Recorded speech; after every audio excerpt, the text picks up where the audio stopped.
Hi, everyone. Welcome back. We haven't had a solo in a hot minute. It's been a really long time. It's been a a really long while. time. This is a nice change of pace for sure. Starting off November with a bang. It's been an active November. I know. And it's only been 5 days. Do you think it has to do with the rate change? I don't. So I don't know because my October was pretty active too, Same. right? So like as soon as I would say October 1st hit, our listings had a lot of showings. Okay. And there's just more like activity and then people like entering the market. And then the rate happened. And I think it's just kind of piggybacking off of that. And I think, yeah, so first things first, rates decreased 25 basis points. Prime is now at 4.45, which means for everyone who has a variable rate mortgage, your rates have gone down by 25 basis points, which is really exciting. By the time this episode goes out in December, we should be expecting another rate cut at the end of December. Hopefully another 25 basis points. And then I think that should be it for the foreseeable future. And then I think we'll be at a really, really good stage. But I think there's some optimism out there about how things are going. Fixed rates have been high, even though bond yields have been low. And why do you think that is? It's because October is the fiscal year end for most major banks, and they basically have their doors shut and they're like, we are not open to lending. We have had so many issues with approvals in October because they're not giving exceptions on deals. Rentals are just like nobody wants to finance a rental property at all. I can attest to that. Yeah, because we have one listing that is going, it's basically for someone to come in, tear down. But everybody that's looking at it needs or wants a tenant in there for at least a year. And the one offer we had, the bank was super picky with everything. Mm-hmm. And, but they were also. Was it like livable condition though? It is livable. Okay. There's people living in it. Okay. And if they want to put a tenant in, it's easy enough to do quick fixes. Right. But the stuff that they were getting upset with, which was ridiculous, but these people were also trying to close 2 properties at the same time with the same intention. So we were property bot number 2, and that's why we fell through, and probably why they were a little bit more picky. Yeah. But yes, I could see that they have zero tolerance for certain things. There's zero tolerance. It's, so now as of November 1st, we're seeing banks are now giving rate decreases and, being a little bit more lucid, like they've loosened up their policies and stuff. So with lenders knowing that, okay, they're at their fiscal year end, what really changes in a couple days? Because they have met they're done their real estate lending quota for the year. Like if you're a good bank and you're a profitable bank, you should be at your lending quota like much before the fiscal year end, right? Mm-hmm. That's how you're going to make money. And banks primarily make money off of real estate lending. It's their number one arm of profitability. So October 31st or just like up until October 30th, like I would say middle of September to end of October, they're just like, we don't want to do anything. Because their risk tolerance is too high. They're over leveraged on their books. But then like November 1st is a new start. Their books restart. And then they're like, okay, we got to start meeting our quotas again. Which is weird to me because if the property is purchased in the month of October, it's not closing until November. Or say later. Or December, yeah. So why would that matter? But I know you probably don't know. And I agree with you, and it's so annoying, and it's something that like my entire team was chatting about like on our group chat, and we're like, okay, bond yields have been decreasing steadily, but fixed rates have been increasing at the banks. So this is not how it usually works. Like usually if bond yields are going down, banks decrease their interest rates, but that hasn't been happening. So hopefully this next couple of weeks, like fixed rates will also start going down because we are seeing higher fixed rates than what they should be, which is why a lot of people are steering towards variable right now. Mm-hmm. Like the first half of this year, I was putting everyone into a 3-year fixed. I don't think I've put somebody into a 3-year fixed in a while now because everybody's going towards variable unless they're very risk averse and they just don't want to be in a variable, which is understandable. But 3-year fixed right now is at like 4.4%, which like back like a few months ago, like it was in the high 3s. Which is nuts. So, so let's see over the next couple of weeks what happens with that.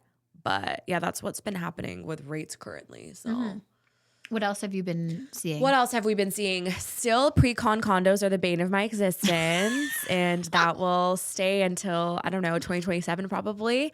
Yeah. We're seeing a lot of people having to close because builders are suing. Lots of people are going to litigation, which we're trying to avoid. We're seeing a lot of refinances of other, like we're having to get very creative in how we get equity out to Close on bridge those the properties. gap Yeah. because the appraisals are coming back so low on the pre-construction properties. There's like a lot of reverse mortgages happening on like parents' Primary. properties. There's a lot of like equity takeouts, a lot of private mortgages happening to like get equity out to bridge the gap. So we're having to get very, very creative. We're begging for price abatements from builders. We're begging for VTBs, which is vendor takebacks from builders. Some builders play ball, some builders don't. It just it depends on who the lawyers are and who the builders are. Seeing a record number of refinances. I've never seen so many refinances That's ever. crazy. Yeah. Debt consolidations are at an all-time high. People's credit scores are this is like so negative right now, but this is just what's happening. We have low interest rates, but here's what else is going on. But here's what else is happening. Yeah, like credit scores are brutal. I've never seen so many credit scores in the 400s. Like 400s, because people are just over leveraged to the max. For people that are like tuning in for the first time, can you give some context as to why this kind of is happening? And I'll just kind of speak to it. It was because of 2021, 2022, when people were purchasing pre-con, mainly condos, that weren't closing until 2024, 2025. Yes. 2026-ish. Yeah. Or they could have were expected to close earlier and then they were delayed. Yeah. And now you're seeing because the market flipped. Because the market flipped, because they purchased at such a high value, especially in 2021 and 2022. People who purchased like 2020 and earlier are for the most part okay, but people who purchase like 21, 2022, like they are just getting wrecked. Like it's brutal. So the demand for condos has fallen significantly. Nobody's closing on these properties. It's not even just the appraisals. It's unfortunately, people have racked up so much debt because of the increase in interest rates and how fast it happened. So everybody that was on a variable rate mortgage couldn't keep up with their new mortgage payments when they were rising month over month. So they racked up a lot of debt, which caused their credit scores to fall as well. And in 2021, 2022, because lending was so low, people had a lot of confidence that they could purchase a secondary or income property. And because they didn't have to qualify right away, they all thought like this was never going to end and there was not going to be a switch. Yeah. And unfortunately, they're in these bad positions. I'm also seeing in the resale market, people that bought in, particularly 2022, that are trying to sell. Negative equity. Very negative equity. Negative equity, and I am like, as a buying agent right now with the buyers that I'm bringing out, I am flagging my clients like, okay, so they purchased in this year or 2022 for X amount, which is a lot higher than what they're listed at. A lot of these people actually put value into the home too. Yeah. And then you see like all the upgrades that they put into it. And now they're trying to sell at a negative, which are some other concerns for buyers out there that I just do our due diligence to kind of cover them if it's a property that they're interested in. But yeah, it's just really like the last couple of times I've gone out with buyers, I've just been really disheartened for these sellers that are in these positions. No, it's really sad. And like there's a lot of foreclosures happening right now too. And these people also have negative equity. And what's actually happening is because they're being forced to. So foreclosures are basically when you default on your mortgage, primarily your first mortgage, which is usually with a bank, and you default on it, and then the bank forces you to sell. Defaulting means you are missing your payments and you're not able to make your payments due to unforeseen circumstances, obviously. Foreclosure is also when like the bank has taken over the property. And is forced to sell. But some of my clients have second and third mortgages on their properties also because they needed that money to pay for dad or whatever the case may be. So now, like Natalie is saying, there's a negative equity situation, but what's happening is the realtors are not getting paid their commission now. Yes. So that was crazy to me when I heard that. Yeah. So we had a couple of instances within our office where our broker of records now saying, if you guys notice that these properties were bought within like at 2022 and then they're selling for a a lesser amount, that we have to request for a mortgage verification form. I haven't had to do that ever. Oh my God. So you're basically asking the seller, you need to fill out this form so that we can see all the liens against the house before we put in this offer. But can't you guys pull title? Like we pull title. Because like what if they lie? So so we can purchase MPAC reports, and in there there is a paid report that you could see the amount that's owing. Registered against the property. Yeah. Sorry, I have to bring my dog today. That's registered against the property. And yeah, but I don't like it doesn't show individual ones. So we have something called Purview. Do you guys have Purview? No, we don't. I know you guys have Geo Warehouse. We have Geo we don't Warehouse, have. but that doesn't show. It just shows like who's on title, when it was bought, kind of the history and the lot info. But then if we wanted specific reports that do talk to like mortgages and loans on it, we have to purchase it. And I can't remember off the top of my head like what exactly is itemized there. Yeah. So Purview is something that we have access to. I don't know if you guys have access to it. No, I've tried because you mentioned it to me before. Yeah. And I've tried, and it's like you need your mortgage broker. Okay, yeah. So that's also paid, but like we pull it because sometimes clients A just don't know what's registered against their property, or B like they just are straight up not telling the truth because they're trying to pull a fast one over you. That happens a lot with us. So not always, but majority of the time we pull the Purview to see exactly what liens are registered against the house. Sometimes there's 3 liens, sometimes there's 4 liens, and then in that case, a negative equity situation basically means that you owe more in mortgages than the value of your home. So you're not, by selling your house, you're not going to recoup all the money that you owe to the various lenders. And the other thing is a lot of these people can't pay their property taxes. There's other items that arrears. That are issues. And then as a buyer, it's very scary to take that on where sometimes you can be liable for that. And in the terms of the realtors, the way that we get paid out, it goes government, bank, then us. So if there's not enough money to cover everything, we're SOL. Yeah. I know that happened to one of my teammates, and he was working on a foreclosure property, and he's like, the realtor had to give up his entire commission. I'm like, that really sucks. Like that really sucks. Were they the listing agent? They were They were so that's a due diligence. You should have done your work. They're the listing agent. Yeah. Which is sad. It's a hard hit of like, I know. You should have, but it's a learning curve. So it's a lot. It is a learning curve. Like this has never really happened before, right? Not to this extent. Like there was always foreclosures, but I think the risk is just a lot higher now because of the wave that we had of buying at such a high, and then like literally the flip of the switch where we went the opposite way. However, like working with buyers now, I feel like they're gaining more confidence with what they're seeing in the rates, although it's going to take us a while to see if that's actually having a impact. Yeah. But I think just watching the market this year, a lot of buyers are coming out of the woodworks now because they've watched it and they think, okay, now this is kind of like it's what is going to happen. It's kind of stabilized in their minds, and they're getting the confidence to go out and purchase. Yeah. I'm doing a lot of rental properties right now, which is interesting. Like loaning on rental properties? Yeah. Most of them are pre-construction, but there's also some resale that people are purchasing at rental properties, but they're getting good deals on them. Like people are getting, like I'm seeing like resale, like people are getting good deals currently. It really depends on the pocket because I have a client that they are in Toronto. They're in a really good area in Toronto, and their days on market for that pocket is really low compared to the average. Okay. And everything's, if they're priced correctly and not overpriced, because in that pocket there's tons of overpriced things. But if they're priced on point in the market, they are selling quite fast and very close to what the list ratio is. Interesting. So it really depends on the actual pocket. And then even within the same city, you obviously have variations. Yeah. So I think we shouldn't be looking at it as a blanket, but more like what is your actual neighborhood doing? No, that makes sense. That is really important for sure.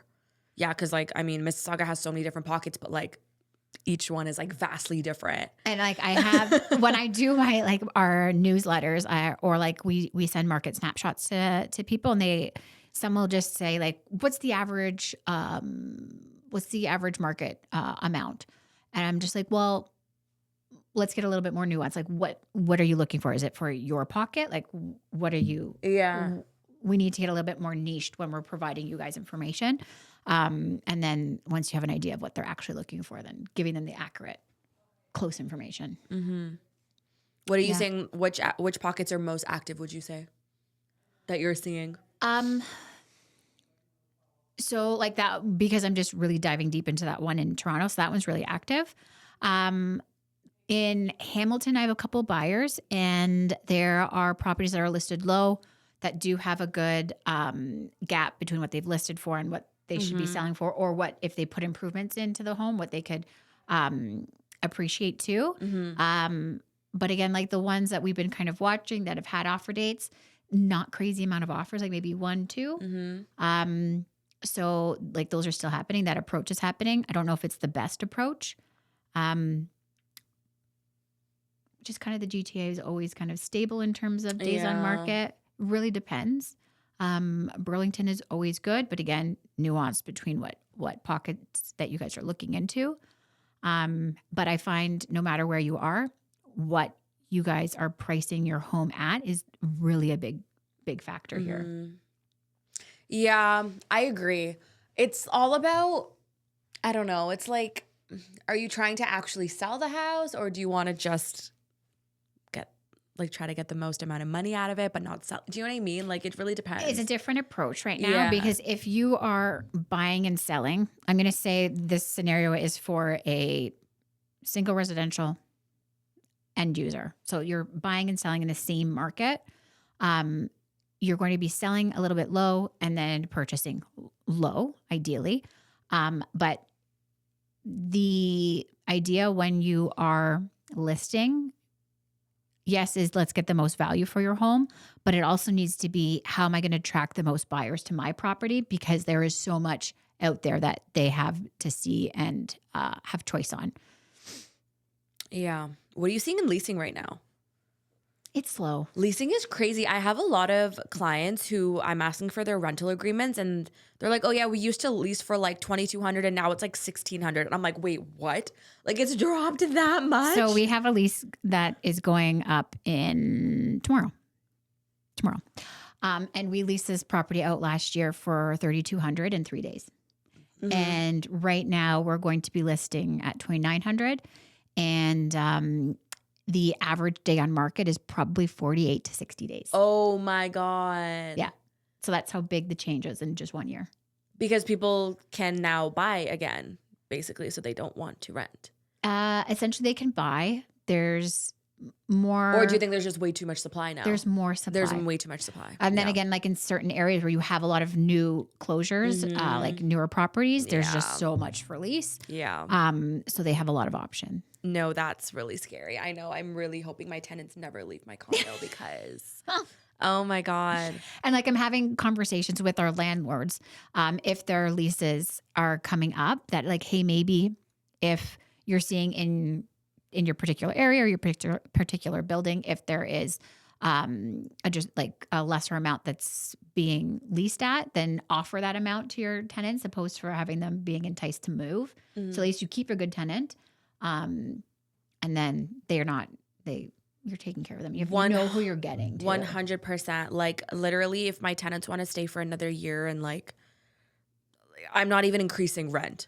Like, you know, it's like you cannot do that currently. Like, it's really hard to get a good tenant. Yeah. As a landlord, just have those conversations early. 100%. And do your due diligence. Yeah. Yeah. So it's all over the place. It's interesting. There's like a lot of good right now and a lot of bad.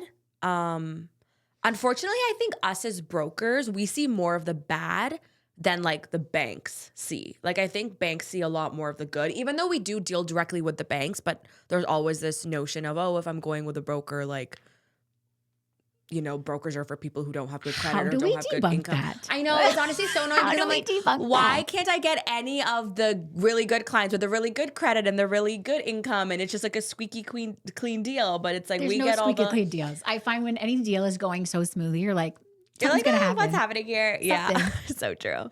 But yeah, no, like we get all the deals with like the crazy credit scores or the I just stopped working and now will like help me with this or whatever, Yeah.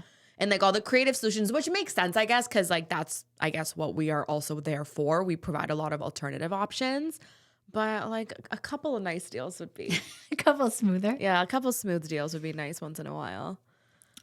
But no, there are good deals out there too. So this is not to like scare anybody, but it's also just, oh my God, did you hear Bank of Canada said yesterday that Canadians need to get used to living like at a lower standard now, like in the future? Do you want to hear my I was in the office when my team lead told us this, and I was like, my face was like, excuse me? Pardon me? Can you imagine? Like basically just be okay with just all your hopes and dreams and your aspirations to do well is just down the drain. That's actually, I'm like, that's a crazy How do you statement to deflate make. a nation more? That's a crazy statement to make. I can't. All of it's just, anyways, I'm just going to choose to not listen to that. And I hope nobody out there does. Just keep grinding. Doing what you're doing. Yeah, that's But like a crazy statement to make. As buyers out there, this is a really good time. And like, I know it's very crazy it is a good and you time. do need to be careful. That's why you need to equip yourself with a good team. I think we should just have like a sign that says equip yourself with a good team. 100%. Every time we say it. But you need to equip yourself with a good team. But it is such a great time to buy. 100%. There are opportunities out there if you are a good buyer, like if you're ready to buy. Yeah. And I really realized because you go into waves with like you're either listing a lot of homes or you're like with a lot of buyers. Like it kind of flip flops. And now we're like with a lot of buyers because any listing we're going to be waiting to the next year to list.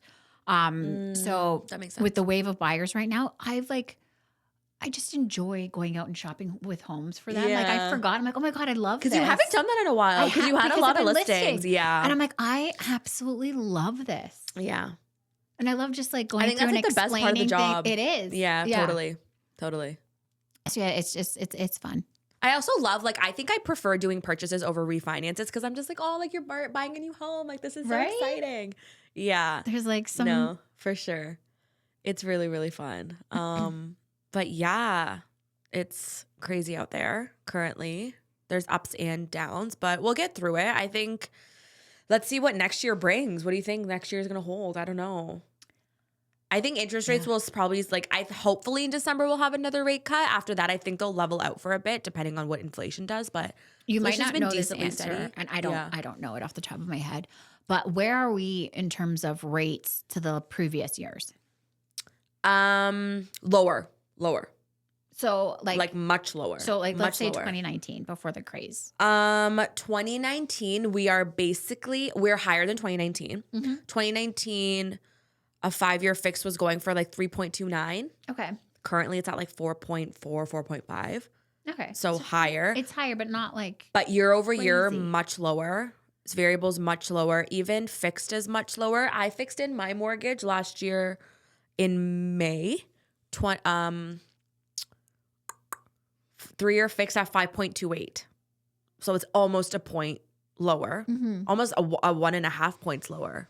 So we're trending in the right direction. We're trending in the right direction. I just hope that people understand, like, we are not going to be seeing COVID interest rates. And like we shouldn't. Like as an economy, that's not healthy for an economy to have such low rates. Low rates is an indication of like there's something bad happening in the economy, right? The 3% level is like a perfect level to be even at. like low fours. Yeah, it's a perfect level to be at. Like mid to high 3s or low 4s is a good level to be at, and we're basically hovering around there. Can we get a little bit lower? Yes. And I think 2019 was like the perfect mix spot to be at.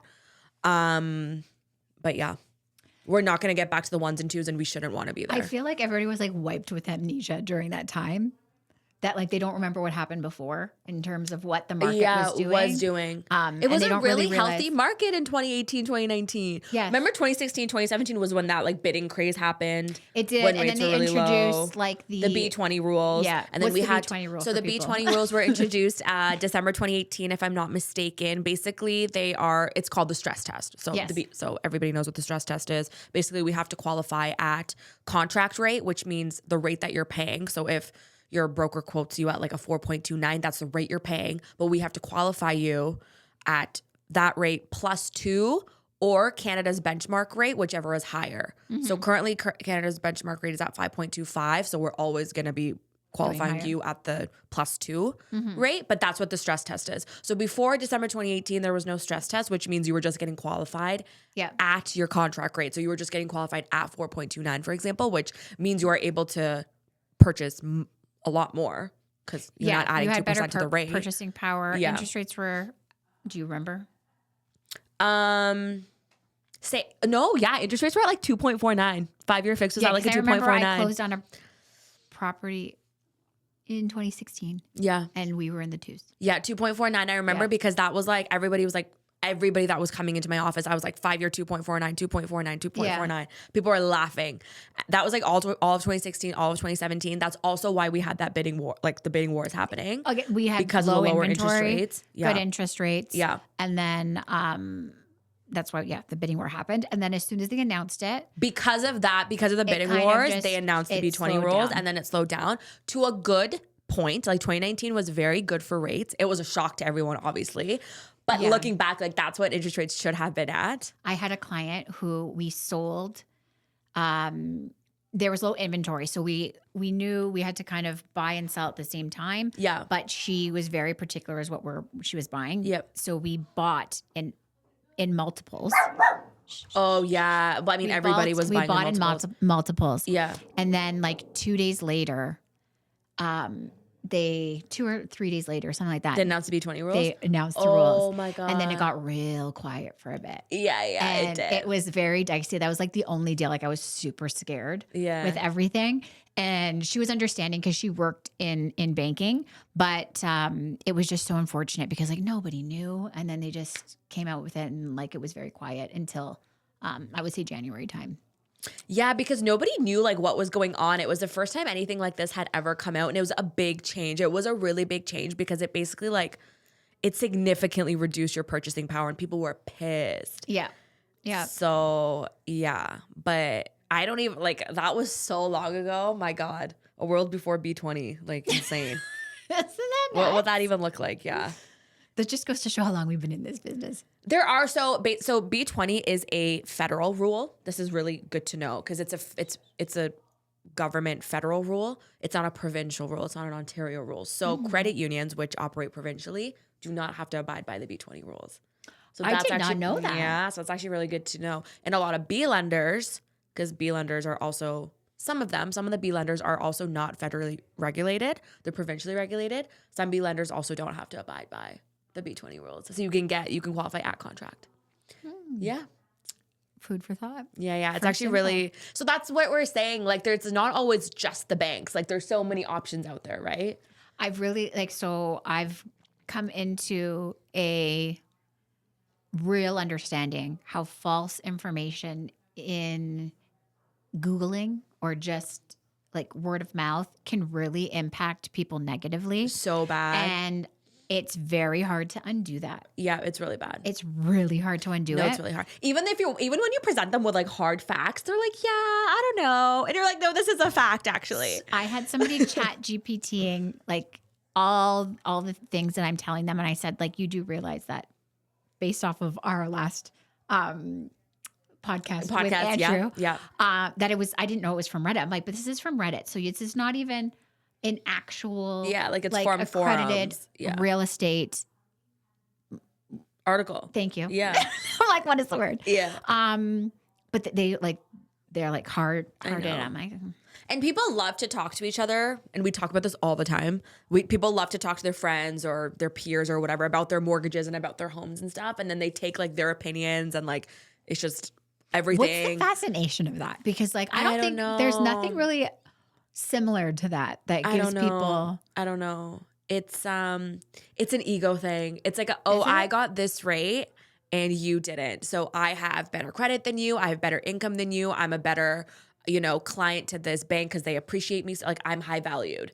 It's an ego thing. I don't have that conversation. But that's not with like anybody. how it works. Because that's not how it works, and you know that. You know that's not how it works. Yeah, there's I guess so many I'm just like, variables that go into what your rate is. There's so many variables to go into. Like there's so much that goes into it. It's like, just relax. Do you find yourself in like group settings or like parties discussing real estate, or do you just like all the time. I hide as soon as I hear it. I go. No, people come to me because they know I'm a mortgage broker, so they're like, "Oh, tell us about this or tell us about that or whatever," and I'm like, I guess we have to talk about this now. I hide in the shadows, or they'll start talking in it, and I'm like, "Oh, I need a drink. I need to get out of here." Because I don't want to be that person of just like, that's not right. That's not right. I mean, that's why I also love, like, when people are genuinely asking me questions, I love to educate them. But then as soon as it gets into like propaganda, I'm like, I need to, like, same with you, I need to exit myself from this conversation. Stage left, please. Yeah. But like, if somebody's like genuinely asking me for my opinion, like, I will happily educate them. Yes. That's what we're here for. Yeah. But yeah, like, as soon as people are like, oh, well, my friend told me this, who's like a plumber. And I'm like, okay, like, does he know anything about mortgages? Like, I'm not going to go advise somebody on like plumbing. So he should not be advising any, you know what I mean? Yeah. I'm just like, okay. Everybody has their experience. I think that's the main thing. And then it's really good to know that everybody has an interest of becoming a homeowner still. Which is wonderful. Except for Bank of Canada, who's telling you that you probably that you can't. Which is so crazy to me. This is our opinion. But, I think we have to say it's our opinion. Speculated. How do we not get in trouble? What is that? Why would we get in trouble? That's a crazy statement to make. Yeah, but like I how could you take that away from the public? Seriously. Like, don't try to strive for better. I can't. I'm done. Especially with unemployment at like such a high level, then everything going on, and it's like, okay, like, I don't know. I don't want to talk about it. It makes me so sad. I couldn't even believe it when we were talking about it at the office yesterday. I'm like, there's no possible way they made that statement. They're like, yep, it's there. Like, yeah, it's crazy. Sometimes I wish I was a dog. She doesn't She's agree. She's chilling. She has no idea what's going on. She doesn't agree. She's growling at it. What else do you have happening for the end of the year? Because like we're approaching end of year. Insane. 2 months to the end of the year. Oh my God. So crazy. This time in real estate and my life is just a blur. It's a blur. I know. The holidays are coming up. I mean, we just had Indian Christmas. We just had the volley. So that was crazy. And then now the holidays are coming up. I'm going to be in LA for 3 weeks. Yes. In 4 days, which is crazy. I'm going to actually be there for American Thanksgiving, which I was like, oh, I completely forgot about American Thanksgiving. That'll I've never be fun. seen it in real life. So that'll be cool. And then as soon as we get back, the holiday season starts and it's going to be crazy. Oh my God. I forgot to tell you, I got rear-ended last week on the 427 right by Sherway, coming home from work. There. It was Thursday. Remember, it was like torrential downpour.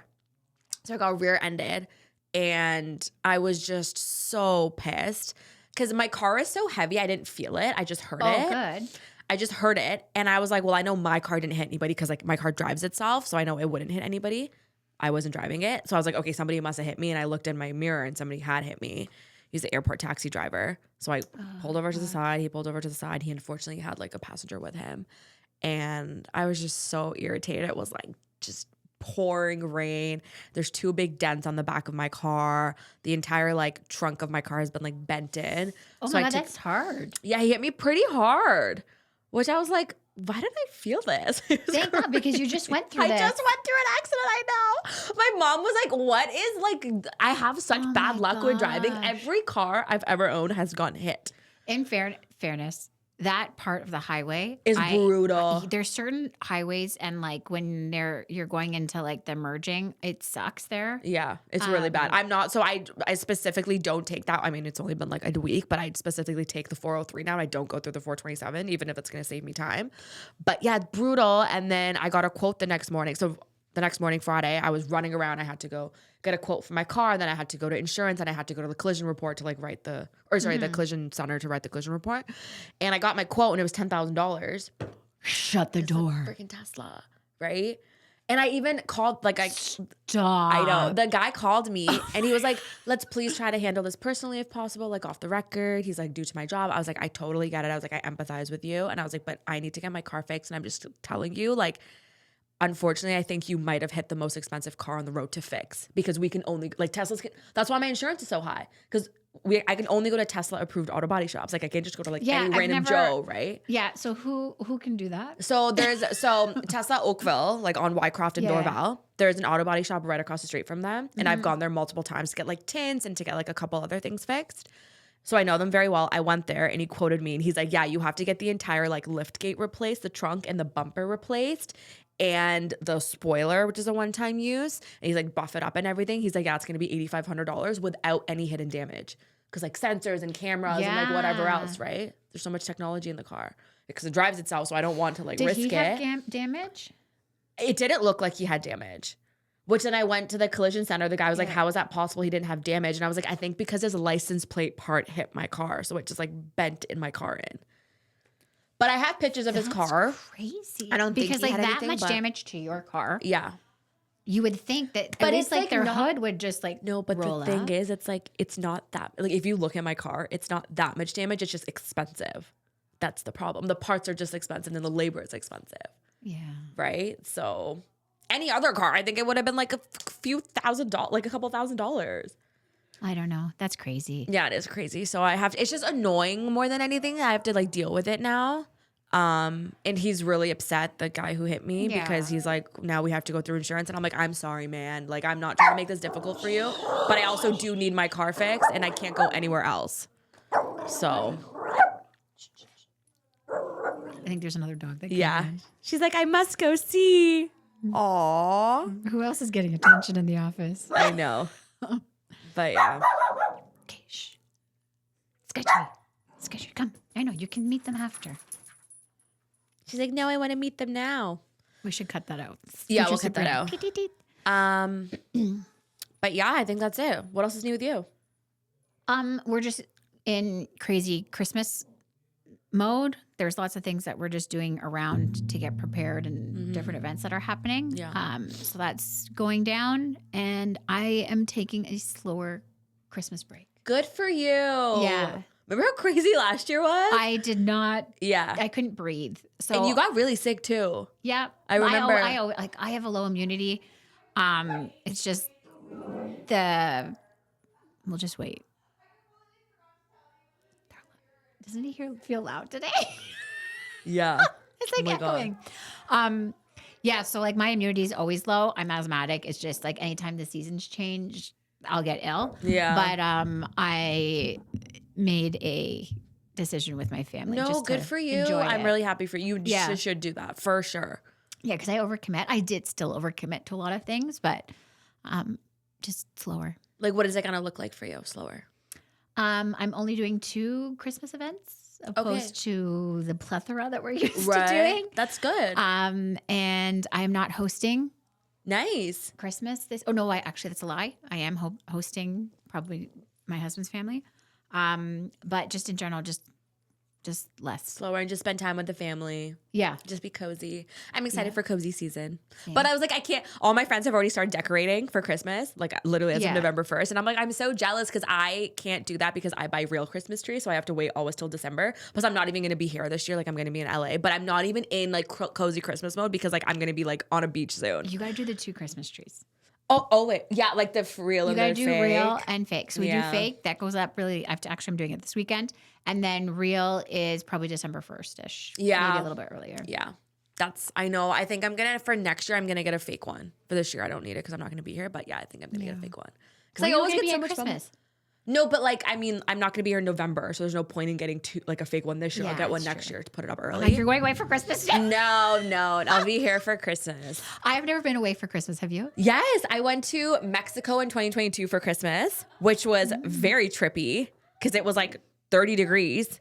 And I was like, this is strange. Yeah. But yeah, we went for 10 days, which was too much time on a resort. I would not recommend. I get bored easily too. And then we got back on Boxing Day. That's the only time I've ever like been on a trip for Christmas, and it was very, very.